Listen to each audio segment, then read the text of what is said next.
There are quite a few games on the Quest store to choose from. In fact, I think there are actually games that kind of fell through the cracks in some ways, and people just aren't talking about enough, in my opinion. That's why today I've got the best 10 games people aren't talking about on the Quest store. And we're talking about the most recent one first, and that is Ven VR Adventure. Ven, a VR adventure, is a platforming game. Now, before you run away because you say you don't like platformers, you gotta really give a VR platformer a shot because it's a totally different experience. In fact, it's one of my favorite types of experiences in virtual reality. In Ven VR Adventure, you're gonna follow along with Ven as you control him to go through platforming environments in different locations, different worlds, collect the items, defeat the enemies, and work your way through the story. If you've ever played anything like Crash Bandicoot, Ratchet or Clank, or any of the other very popular platformers, you'll kind of understand this intuitively going into it. But the difference is perspective. Virtual reality brings a totally new perspective to platforming games. In fact, I've heard many people say they don't like flat platformers,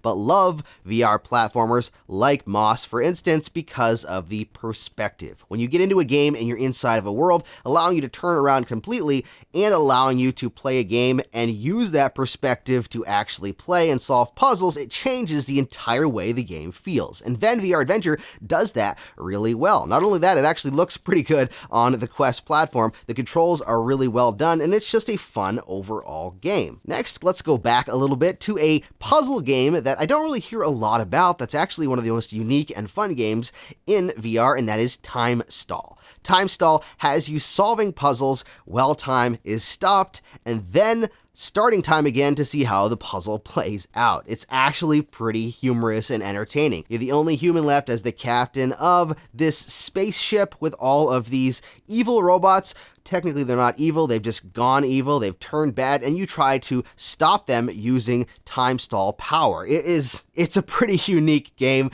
and it's got some very humorous situations, setting up champagne bottles to fly through the air to smash the robots. There's a lot of really cool slow motion or no motion puzzle type elements, and if you like puzzles, or if you like the idea of being Quicksilver from X-Men in a scene, or actually multiple scenes, then this game really should be on your radar. Next up is a horror shooter game that I know a lot of people like, but a lot of people never really heard of or don't pay attention to, and that is Lies Beneath. Lies Beneath is a graphic novel style game with that kind of cel-shaded artwork that throws you into a horror action game as you're trying to fight against the multitudes of enemies in creepy environments, interesting weapons, and a fun story as you play through this girl coming back from college, fighting against all this stuff in her hometown, trying to find her dad. There's just a really cool game behind this really cool art style. It doesn't really get talked about nearly as much as I think that it should, especially considering that the game length is somewhere around 7 hours, give or take an hour or so, and that is pretty long for a Quest game, and I think that a lot of people would really enjoy this game if they actually check it out. Let's jump away from guns for a second and talk about the next game, Ghost Giant. Now, this is kind of a platformer in a way, although it's not really, because it's more of a diorama style game where you're in the middle and you're interacting with elements all around you. You're going to actually work with this young child in the game to solve puzzles, and it tells a kind of tragic, heartwarming story. It's a really unique experience. If you haven't tried it and you like to solve diorama style puzzles and you enjoy a good story, then this is definitely something you should check out. It was a game that was really heartfelt to me. It really kind of made my heart ache inside as I played through this game. It's one of those games you're not expecting to be that emotional, and it really ends up being that.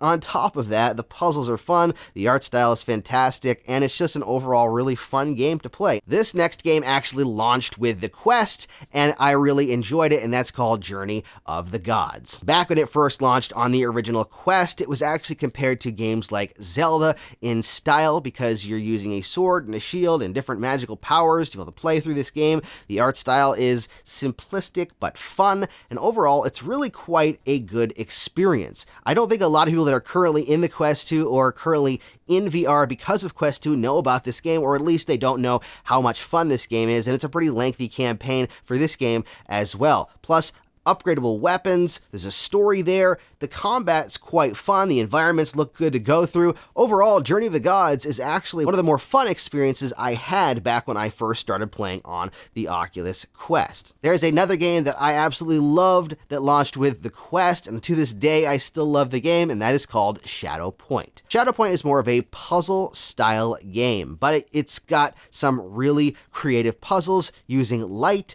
and shapes, and it also has Sir Patrick Stewart in the game as the voiceover, which you can't go wrong with that. Plus, it tells a really heartwarming story that really got me thinking as I was playing it, and by the end of the story, you won't forget what happens. Trust me, it's just one of those things that hangs with you for a while after you're done playing it. And the puzzles can be quite challenging, but I think that the game is a standout hit, something that doesn't get talked about nearly enough since it launched with the original Quest and doesn't get publicized as much as it really should nowadays. But it's one of those games that you play through and you don't want to stop. You want to just keep doing the puzzles because the story is progressing and because the puzzles are so much fun and because they're so unique. Next up, let's get nostalgic with Pixel Ripped 1995. Pixel Ripped 1995 is a blast of a game. If you grew up in the 90s and you loved 90s video games, you're going to fall in love with this game. In Pixel Ripped 1995, you play as a young kid in the 90s trying to sneak his video games, or at least that's part of the game. The game really has a story about Dot trying to stop this evil person from taking over the human world, trying to break out of video games, take over the video games. It's got this really fun and kind of quirky story to it, and you're trying to help Dot do that by controlling her to play through the different styles of games, whether it's a side-scroller, platformer, whatever it is, while also trying to make sure you're not caught playing video games when you're not supposed to be. It's just really stupid, kind of crazy fun. The game is well built. I love the team behind this game. There's also a DLC in the game you can purchase for Pixel Ripped 1989, which is their first game, which is all 80s games, like the original era of Nintendo and all those types of games. And that's really cool too.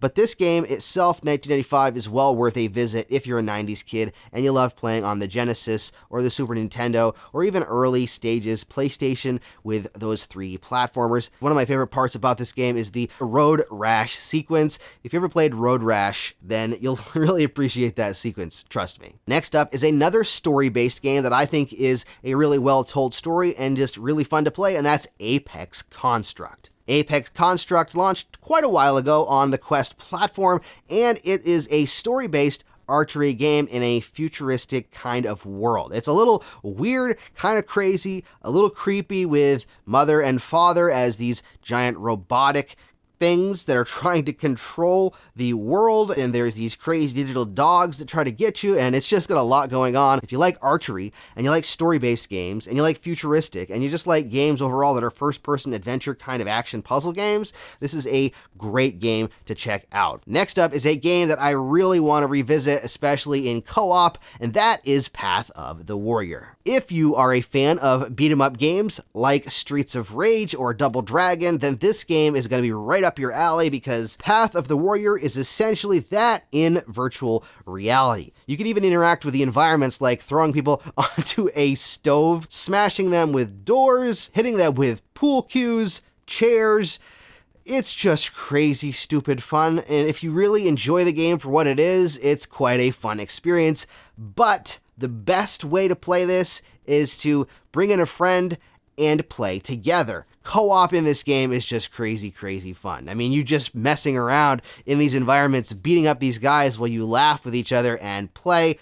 It's just really cool. Who wouldn't want to play an arcade beat-em-up game in virtual reality? The bosses are actually quite fun, and as you progress through the game, it gets even crazier and more fun. It's just overall a really fun game to play. One of those crazy classic feeling games that feels like a really cool twist on a really fun classic arcade game. If you've not played this before, I recommend looking at it, especially if you are a lover of beat-em-up style games. Last on the list is not a game for people that do not like violence or don't really want something that will give them motion sickness if they don't have their VR legs, and that is Sairento Untethered. Sairento Untethered is not the best visually looking game. It's also not the best game overall, but it is some of the most crazy fun you can have on the Quest platform. Being able to raise your hands above your head to do a backflip in the game while engaging slow motion, pulling your dual-wielding pistols out, and taking out the enemies is pretty freaking satisfying.